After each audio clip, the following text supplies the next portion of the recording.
নওশাদের সাথে একা ছিল, এবারে অনেকে ওর সাথে যাবে, অনেকে ওর সাথে যাবে। এটা আমি ধন্যবাদ জানাবো ভাঙড়ের মানুষকে। আমি কয়েকদিন ভাঙড়ে গেছিলাম, দেখলাম আমি আমার প্রোগ্রামে, আমার যে প্রোগ্রাম এবং কথাবার্তা বলে। আর আমার তো এমনি আগাগোড়ায় একটা টিম আছে প্রতিটা গ্রামে আহলে সুন্নাত ওয়াল জামাতে, তাদের থেকেও যে সার্ভে নিয়েছি, নিয়ে যেটা দেখলাম আলহামদুলিল্লাহ আল্লাহর দয়াতে অনেক বড় ভোটে জিতবে। এবং প্রথম 2021-এ নওশাদ ছিল একদম নতুন, আর আমিও ছিলাম রাজনীতিতেও নতুন। তাই আমার অমুসলিম ভাইরা কি হবে না, অমুসলিম ভাইদের কিন্তু একটা গুণ কিন্তু আমি বারবার বলি, আজকেও বলছি, খুব ভালো। ওনারা কিন্তু খুব ভেবে চিন্তে কাজ করে। প্রথমবারে কিন্তু খুব ভেবে চিনতেও, তারপরেও যাই হোক যত সামান্য নওশাদকে দিয়েছিল কেন, তারপরে ওর কথাবার্তা প্রচার দেখে, কিন্তু এই যে 5 বছরে ওর অ্যাক্টিভিটি, সেটা দেখে আজকে মানে সর্ব জায়গায় পুরো বাংলা জুড়ে অমুসলিম ভাইয়েরা যেভাবে নওশাদের পাশে এসে দাঁড়িয়েছে, এটা দিদি মুদি বিজেপির বিজেমূলের বড় ভয়ের একটা কারণ হয়েছে। ধন্যবাদ ধন্যবাদ ধন্যবাদ। ভোট কেটে বিজেপিকে সুবিধা করছে, এ জানোয়ারদের এছাড়া অন্য কোনো কাজ নেই। এক। দ্বিতীয় নম্বর কথা হচ্ছে, আপনারা জানেন কি জানি না, সংসদীয় রাজনীতিতে অনেক সময় 3টে-4টে এমএলএ পেয়েও মুখ্যমন্ত্রী হয়ে গেছে। যেমন কেরলে থাঙ্গার পরিবার বলে একটা আলে রসুলের পরিবার আছে, তেনারা একবার 7টা সিট পেয়েছিলেন। 7টা সিট পেয়ে কেরলে বাম কংগ্রেস ওই 7টা সিটের কমের জন্য সরকার করতে পারছিল না, বলেছিল আমাদেরকে যে সিএম দেবে আমরা তাকে সাপোর্ট করব। এই 7টা সিটে কেরলে সিএম হয়ে গেছে। এ মূর্খরা জানে না তো।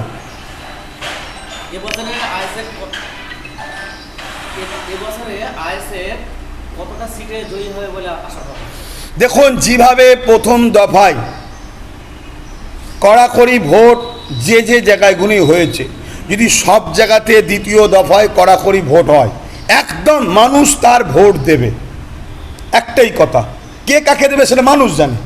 কড়াকড়িভাবে যদি নিরাপত্তা দিয়ে মানুষকে তার ভোট দিবার অধিকার দেওয়া হয় এবং গণনা কেন্দ্রে কোনো রকম মেশিনে এদিক উদিক না হয়, এসব যা সোশ্যাল মিডিয়ায় দেখায় যেসব যদি খবর না পাওয়া যায়, এবং কোনো না দিনে কোনো রকম যদি জুলুম করে কাউকে বার না করে দেওয়া হয়, নিরাপত্তা দিয়ে সার্টিফিকেট নিয়ে আসবে, এই মন মানসিকতার ব্যবস্থা যদি নির্বাচন কমিশনার তৈরি করে, তাহলে আমি বলছি একাধিক ডবল ডিজিটের ওপরে সিট পাবে, ডবল ডিজিট সিট পাবে। মানুষকে একটাই কথা বলবো, ভোটটা হলো উৎসবের মিজাজে ল্যান্ড। আপনি কাউকে শক্তিশালী করার জন্য নিজের প্রতিবেশীকে খুন করবেন না, কারোর উপরে জুলুম করবেন না। আপনি যার জন্য লড়াই করছেন সে নেতা হয়ে ভিআইপি ঘুরে বেড়াবে, আপনি প্রতিবেশীকে খুন করে এক পাপ করলেন, আমাদের ধর্মীয় ভাষায় জাহান্নামে যেতে হবে। একটা প্রতিবেশীর কাউকে মেরে দিলেন, তার পরিবারটা ধ্বংস হয়ে যাচ্ছে, আপনাকে অভিশাপ দেবে।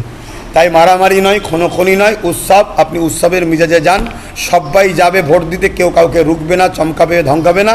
যে যার পছন্দ তাকে ভোট দেবে, এটা হচ্ছে সংবিধানের কথা। আমার যদি কেউ বিরুদ্ধেও ভোট দিতে যায়, তারও অধিকার আছে আমার বিরুদ্ধে ভোট দিবার। ইনশাল্লাহ ইনশাল্লাহ ইনশাল্লাহ। ব্যাপারটা হচ্ছে কি জানো, নওশাদ একা যেখানে যেখানে যাচ্ছে জনসমুদ্র তৈরি হয়, একটা হচ্ছে বিপ্লব তৈরি হচ্ছে, প্লাবন তৈরি হচ্ছে। অতএব এইটাকে দেখে ওদের হিংসা হচ্ছে, যাতে করে কিছু ছুঁড়ে দিয়ে, কিছু তার লোককে অ্যাটাক করে, তার একটু জামা ফামা ছিঁড়ে দিয়ে, ঠেলাঠুলি করে যদি ভয় খাইয়ে তাকে ঢুকিয়ে দেওয়া যায়। এ গাধাগুলো জানে না নওশাদ হচ্ছে কোরাইশ বংশের বাচ্চা। কোরাইশদের একটা নীতি আছে, এরা যত গরম হয়, যত এদেরকে রোক, এরা তত সামনে যায়। এক।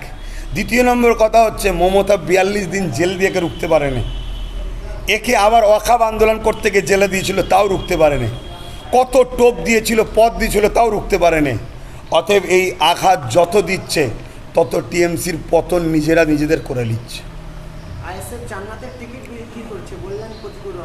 এই চোর, ও নিজে বলেছে টিএমসি যারা করেছে চুরি, ছ্যাঁচেরা চোরের কথা জিজ্ঞেস করছে, একদম মানে কি বলবো, একদম ওই সব প্রশ্ন করে ছ্যাঁচেরা লোক। একদম ও নিজে মুখে কত করে বলেছে, হ্যাঁ চোরকে চোর বলবো না, কয়লা চোর, হ্যান চোর, বাড়ি চোর, কি বুঝে টিএমসি কথা চুরি করতে গেছে, চোর ছ্যাঁচেরা।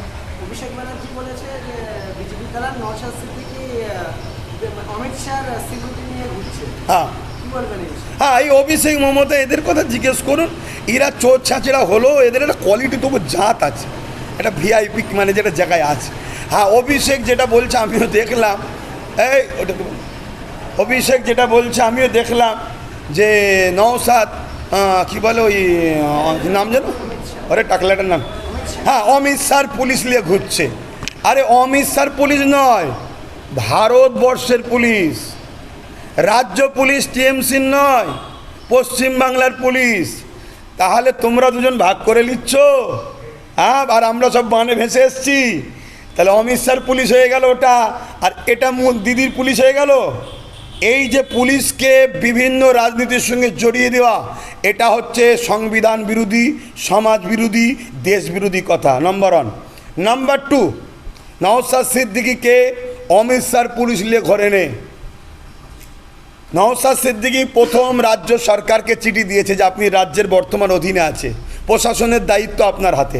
এর আগে বামের হাতে ছিল, তার আগে কংগ্রেসে ছিল। পুলিশ কিন্তু পুলিশই আছে, সরকার চেঞ্জ হচ্ছে, পুলিশ চেঞ্জ হয়নি। অতএব যে যখন সরকারে আসে সে পুলিশটাকে নিয়ন্ত্রণ করে, এটা সাধারণ পাবলিকের জানা দরকার।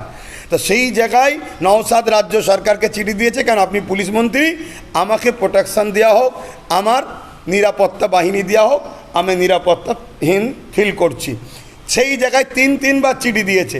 নওশাদকে কিন্তু নিরাপত্তা দেয়নি রাজ্য সরকার। দ্বিতীয় নম্বর, তখন নওশাদ কী করেছে, স্পিকারকে চিঠি দিয়েছে। স্পিকার মহোদয় তিনিও কিন্তু নওশাদকে প্রোটেকশান দেয়নি। তখন নওশাদ তার লয়ারকে দিয়ে তখন সে হাইকোর্টে কেস করেছে এবং এইসব কাগজপত্রগুলো জমা দিয়েছে। হাইকোর্টে যখন কেস করেছে, হাইকোর্টে কেস করার পর হাইকোর্টের আইনি ধাক্কায় তখন সিআরপিএফ যে জওয়ান যে ইউনিট আছে, সেই ইউনিটের হেডকে চিঠি করেছে যে এই নওশাদকে তার পরিস্থিতি যতটা প্রয়োজন সেই মতো করে তাকে সিকিউরিটি দেওয়া হোক। অতএব যে সিকিউরিটিটা দিয়েছে এটা অমিত শাহ দেয়নি। প্রশাসন অমিত শাহর বাবা কালী সম্পদ নয়, আর প্রশাসন দিদিমণিরও বাবা কালী সম্পদ নয়, ওটা দেশের সম্পদ, আমাদের জনগণের টাকায় চলে। তখন হাইকোর্ট তিনাকে দিয়েছে সিকিউরিটি, তাহলে হাইকোর্টের সিকিউরিটি ঘুরছে। কিন্তু আমি যেটা বলবো, ওই মমতা ব্যানার্জি, আপনারা জানেন কি জানি না, জনগণকে জানাচ্ছি, আসামে সিট দিয়েছে 28টা থেকে 30টা। আসামে কোন জায়গায় সিট দিয়েছে, যে কোনো কংগ্রেস জিতার চান্স আছে সেই জায়গায় সিট দিয়ে কংগ্রেসকে হারিয়ে বিজেপিকে ফায়দা করছে, যাতে করে বাংলায় বিজেপি যেগুলো পাবে বাকি জায়গাগুলো টিএমসিকে ছেড়ে দেওয়া হয়। যেটা প্রথমেই বললাম, প্রথম দফা ভোটেতে বিজেপি যেখানে জিতবে, যত কড়া ভোট হয়েছে সংখ্যালঘু এলাকাতে মমতা যাতে জেতে, সেই কড়া ভোটটা নিরাপত্তা দেয়নি। তো কেন আসামে তিনি সিট দিয়েছে? মণিপুরে বিজেপি সরকার হওয়ার পেছনে টিএমসির হাত আছে, গোয়াতে কেউ চেনে না সেখানে সিট দিয়েছে, তারপরে আরও অনেক জায়গাতে, এই ত্রিপুরাতে সিট দিচ্ছে, দিয়ে বিজেপিকে ফায়দা করছে। আসামে যখন যায়, গোয়াতে যায়, ত্রিপুরায় যায়, ওখানে গিয়ে বিজেপির পুলিশ লাই। তাহলে আমি যদি বলি, আমি জানি বলবো না, কারণ পুলিশ বিজেপির নয়, পুলিশ দেশের, পুলিশ হচ্ছে কি বলে ওই রাজ্যের, হ্যাঁ যে জিতে আছে তার অধীনে রয়েছে, কথা বুঝে আসছে, কিন্তু পুলিশ সেখানে লিখছে। তারপর অভিষেক বাবু যখন যায় পার্লামেন্টে, লোকসভায়, তখন সেখানে গিয়ে সিআরপিএফ, যে সিআরপিএফ নওশাদকে পাহারা দিচ্ছে, এই সিআরপিএফ অভিষেক বাবু পাহারালে ঘরে বেরিয়ে যাওয়ার পরে দিল্লি পুলিশ, দিল্লি তো বিজেপির হাতে আছে, তাহলে বিজেপির পুলিশ নিয়ে অভিষেক বাবু যাচ্ছে। আমি জানি এই কথাটা যুক্তিসঙ্গত বলা হবে না, কেন বিজেপি এখন দায়িত্বে আছে দিল্লির, এর আগে কংগ্রেস ছিল, পুলিশ তখন কংগ্রেস চালাতো, তাহলে তখন কি কংগ্রেসের পুলিশ বলবো? পুলিশের একটাই জাত, পুলিশ হলো ভারতের দেশের নাগরিকের বন্ধু। অতএব পুলিশ বন্ধুদের বলবো, আপনাদের ঘরে এই যে আপনাদের গায়ে দাগ লাগিয়ে দিচ্ছে, এটাও কিন্তু আপনাদের ভাবা দরকার। কেন টিএমসির পুলিশ হয়ে গেলে, টিএমসিকে যারা চাই না, তাহলে টিএমসির পুলিশ হয়ে গেলে সে পুলিশকেও ভালোবাসবে না। এটা আপনাদেরকে এর খোলাসা করা দরকার আমার মনে হয়, এটুকু কথা বলবো। কাশেম সিদ্দিকীর ভোট প্রচারে এসে মমতা ব্যানার্জি বলছে হজ করতে যাবেন না, এনআরসি এলে তখন আমি যে দেয়নি, কি বলেন?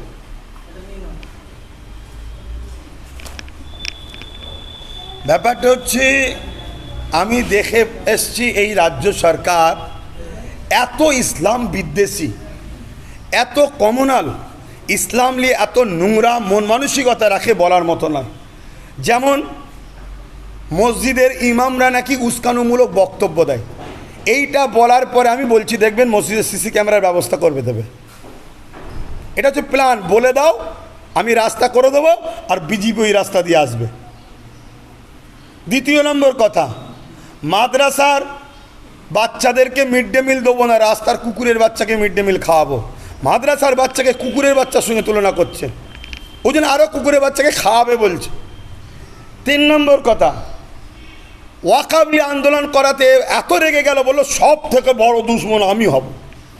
চিন্তা করুন, এরকমভাবে একটার পর একটা ইসলামকে আঘাত করেছে কমিউনাল মাইন্ডের লোক, ইসলাম বিরোধী। তাই আজকে হজের মতো পবিত্র, যেখানে হজ করে এলে হাদিস পাকে আছে বেগুনাহ হয়ে যায়, যেমন বাচ্চারা সন্তানরা আসে কোনো গোনা থাকে না, ওরকম বেগুনাহ হয়ে যায়। সে হজের মতো পবিত্র জায়গাতে যেতে নিষেধ করছে। কেন? যাতে করে আচ্ছা যদি বলে ভোট লিবার জন্য, ভোটটা কী নেবে? একটা একটা বিধানসভা হয়তো খুব জোর 10-12টা হাজি, 10-12টার হাজির ভোট নিলে কী হবে? আপনি তো আপনার লোকেরাই তো আগে ভোট দিতে দিত না, এই ভোটে যাবি না, এই ভোটে দিলে কিন্তু ঘর ভেঙে ফেলবো। এর আগে টিএমসি বলেছো তো ভোট দিতে দেয়নি, হাজার হাজার লোককে ভোট দিতে দেয়নি এক একটা বিধানসভায়। সেই জায়গায় যদি 2-3টে এই 14-15টা না ভোট দিয়ে হজ করে, তা কী এমন সমস্যা হবে? না, হজটা করতে দেবো না, এই নোংরা মাইন্ড এনার মাথায়। একটা কথা শোনা যাচ্ছে যে বলছে যে ফজা চৌধুরী জায়গায় সিট দিয়ে মুখ্যমন্ত্রী হওয়ার স্বপ্ন দেখছে, কি বলবো? যে কথা বলেছে সে মূর্খ। কেন? মমতাই একসময় একটা জিতেছিল, বামফ্রন্ট একসময় একটা জিতেছিল, কংগ্রেসও একসময় একটা জিতেছিল, পরবর্তীতে তারা 2-3টে পেয়েছে, তারপরে একদিন 10টা 15টা 20টা পেয়েছে, একদিন তারা ক্ষমতায় এসছে। রাজনীতির অঙ্ক হচ্ছে এইটা, প্রথমে অল্প হয়, তারপর 8টু হয়, তারপর 8টু হয়, তারপর 8টু হয়। অ্যাকচুয়ালি ব্যাপারটা হচ্ছে আমরা যখন 200 জায়গায় দেবো, এই যে ক্রিটিসাইজ করছে, এই জানুয়ারি তখন বলবে যে বিজেপিকে সুবিধা করার জন্য দিচ্ছে।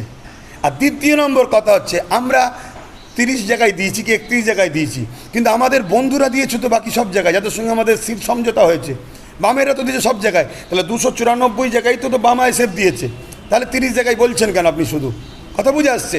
তারপরও আইএসএফকে নিয়ে যখন প্রশ্ন উঠছে, আইএসএফ এইভাবে আস্তে আস্তে সব দল ওঠে, আইএসএফ